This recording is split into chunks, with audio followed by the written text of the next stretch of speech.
أعوذ بالله من الشيطان الرجيم بسم الله الرحمن الرحيم الحمد لله والصلاة والسلام على رسول الله وعلى آله الطاهرين وعلى أصحابه وعلى جميع الأنبياء والمرسلين السلام عليكم ورحمة الله. As we journey through the illustrious life of our beloved Prophet Muhammad sallallahu alaihi wasallam, we uncover treasures of compassion and of respect emanating from the very daily life of the Prophet sallallahu alaihi wasallam and how he impacted and interacted and appreciated the lives of those around him. At the same time, the respect emanating from him and the compassion serve as a standard for human excellence. We must remember that Prophet sallallahu alaihi wasallam lost his father before he was born, and he lost his mother when he was 6 years of age. He was nurtured by motherly figures, which some scholars refer to as Ummahat al-Rasul, the mothers of the Prophet. Those whose role he acknowledged, and he acknowledged it often, and whose service he highly valued, and whose efforts he heartily appreciated. Little wonder that when someone came to him and asked a question, he responded in a particular way regarding mothers. A companion came to him and said, Ya Rasulullah, Man ahaqqun nas bi husni sahabati? Who among all of people is most deserving of my good company? And the Rasul sallallahu alayhi wa sallam said, Ummuk, your mother. He said, Thumma man ya Rasulullah? Then after my mother, then who? And the Rasul said, Ummuk. He said, Thumma man ya Rasulullah? Then after my mother, then who? He said, Ummuk, your mother. He said, Thumma man ya Rasulullah? He said, Abuk wa adnak. In other words, your father and then the rest of people after that. This is Sahih al-Bukhari.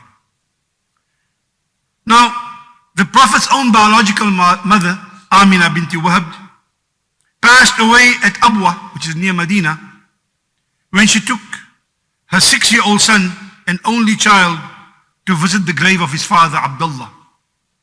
She passed away, and then the Rasul was 6 years of age at that time.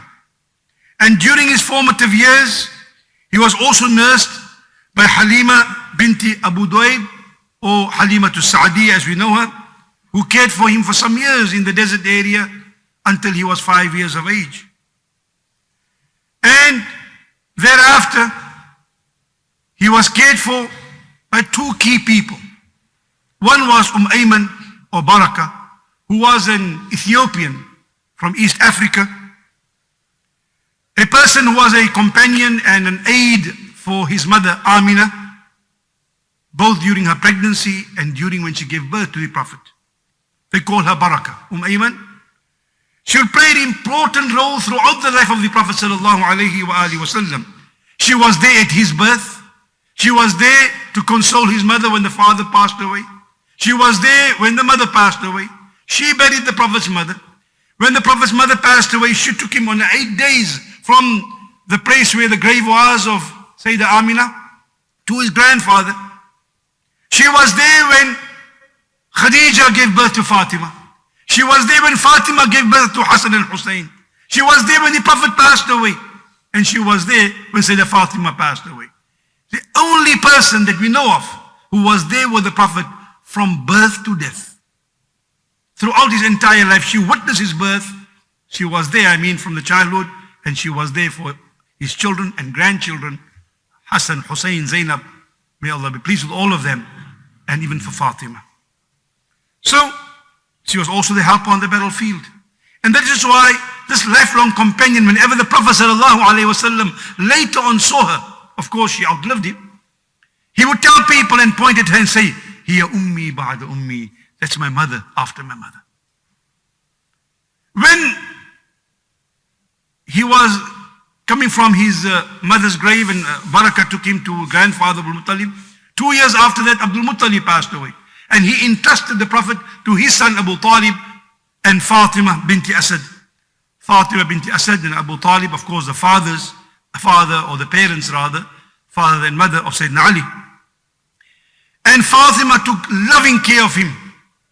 in his pre-teens and teen years. In fact, he named his daughter Fatima after this Fatima. And when we look at the Prophet's appreciation of these personalities, of course, there was also Thuwayba and so on, but these were the key people. Halimatu Sa'adiyah, Amina binti Wahab, and of course, Ayman Baraka. When she passed away, Fatima binti Asad, the mother of Sayyidina Ali, he was there to bury her, and he said at the head of the grave, and he said the following words. And this captures the Prophet's gratitude, his admiration, his reverence for these people, for these mothers who cared for him. He said, Rahimakallah, Rahimakillah ya ummi. May Allah have mercy on you, O my mother. This is saying to Fatima binti Asad when she died. تجوعين وتشبعيني وتعرين وتكسيني وتمنعين نفسك طيبا وتطعميني. He said, when I was hungry, you fed me to my full, while you yourself remain hungry. You clothed me instead of adorning yourself. You denied yourself in order to give me things which you yourself did not have. This is the appreciation the Prophet had for these mothers in his life. Within this framework, we understand the snapshot that I want to refer to briefly tonight. The Prophet ﷺ was approached by a companion called Jahima or Jahima.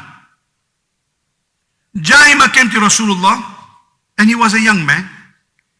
Said, Ya Rasulullah, أردت أن أغزو وقد جئت أستشيرك. I want to go into battle, I want to go into the expedition with the warriors and so on.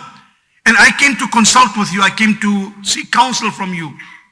And though the Muslims are small in number, needed every soldier, the Rasul asked him, هل لك من Do you have a mother? فقال نعم. Jahima said, yes, I have a mother. And the Rasul said the famous words, فَالْزِمْهَا فَإِنَّ الْجَنَّةَ تَحْتَ رِجْلَيْهَا. Then you go back and you take care of her, for paradise lies beneath her feet. You see, may mothers realize their importance and also ensure that they carry out their role with dignity and compassion. And may we, those who have mothers, appreciate these avenues and doorways into paradise. At the same time, those who have lost their mothers, may Allah grant them the highest in Jannah. أقول قولي هذا وأستغفر الله والسلام عليكم ورحمة الله.